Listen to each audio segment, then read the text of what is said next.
The Prime Minister insists the elimination strategy is still the best option, but won't say how long the government intends to keep using lockdowns as a way of containing any future outbreaks of COVID.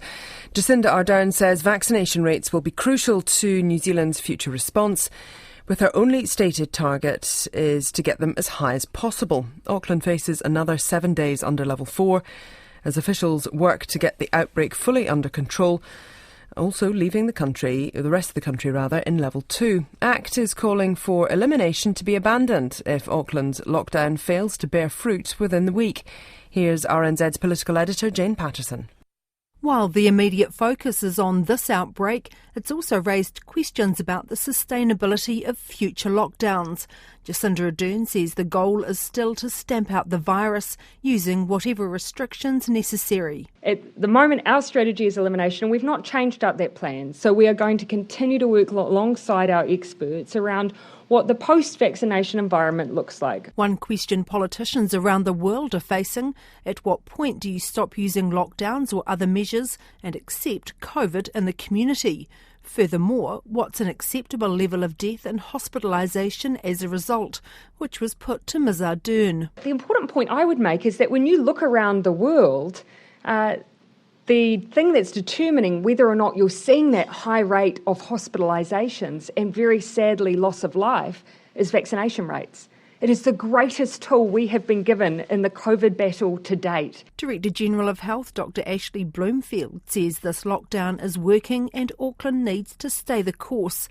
Looking into the future, he says even other countries with high vaccination rates are still having to use restrictions on and off. To protect their population and to protect their healthcare systems, and that's regardless of how well resourced their healthcare systems are. So there's a lot of water to flow under the bridge, and at the moment our focus is on vaccinating to the highest rate possible. ACT, though, says Auckland should be given another week to get the outbreak under control, but after that elimination attempts should be abandoned.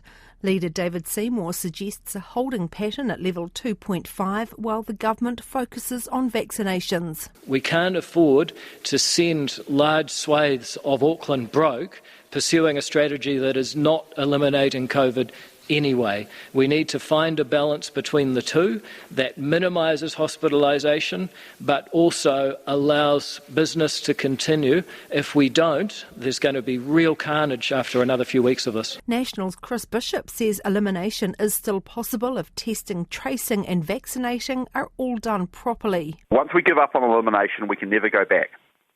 So it's a very, very big move.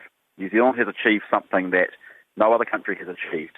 Prior to this most recent outbreak, we got rid of COVID from our community. We have the tools and the capability and the technologies at our disposal to make elimination work for us. COVID-19 modeller Professor Sean Hendy says abandoning the elimination strategy would result in a large number of deaths and an indefinite period at alert level 3, as seen in New South Wales. The alternative really is staying at alert level 3, which is still very difficult for businesses, for a very long time, well into next year, on top of what would be a healthcare emergency. So I think from an economic point of view, extending the lockdown to deal with this outbreak and then getting back to normal as fast as possible is the right strategy. Auckland remains at level 4 until midnight next Tuesday and the rest of the country at level 2.